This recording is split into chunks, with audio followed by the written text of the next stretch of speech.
السلام عليكم أحبابي ورحمة الله وبركاته. الإيمان بالله سبحانه وتعالى هذا مو غاية، هذا وسيلة علما للوصول إلى عمل الخير ومساعدة الناس والفقراء والأيتام والضعفاء ومن ليس له حيلة في المعيشة. هذا هو الإيمان. نعم، الإيمان فرد نافذة لعمل الخير، وإلا مو الشرط أن الإيمان هي غاية الإنسان فقط. إذا كان إيمان بدون عمل ماكو فائدة. الإيمان لازم أكو عمل به.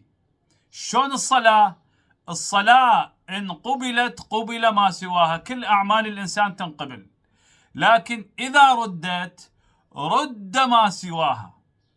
نعم، الله سبحانه وتعالى يقول فسنيسره لليسرى. اكو من يحلل اليسرى انه الجنة، لا مو الجنة. الله من يقول فسنيسره لليسرى على انه عنده سابقة اعمال خيرية، تاريخ عنده اعمال يعني ترضي رب العالمين، وهذه الاعمال راح تخليه مؤهل لإنزال الفيض الإلهي. سنيسره لليسرى.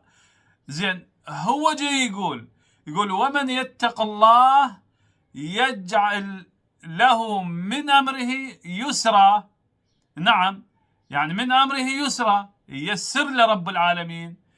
أما إذا ما عمل بمراد رب العالمين ومشى بأوامره وانتهى بنواهيه، راح هذا رب العالمين يشمله بهاي الآية تردى.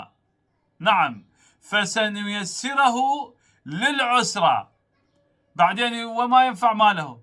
نعم، فهنا يوصل للتردي، يهلك، يروح في هوة النفاق والكذب والدجل والحقد والبغض والكراهية والأعمال المشينة وغير الصالحة.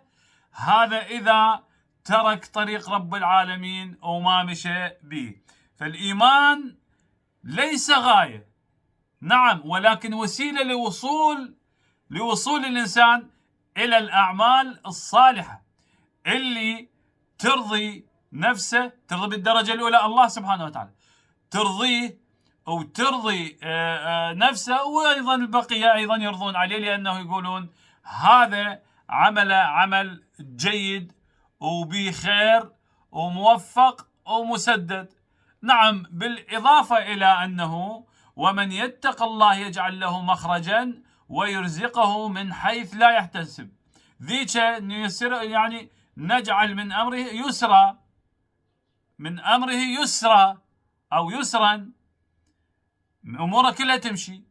وهاي ومن يتق الله يجعل له مخرجا ويرزقه من حيث لا يحتسب، بالجهتين. يتق الله يصير عنده يسر، يتق الله يرزقه من حيث لا يحتسب.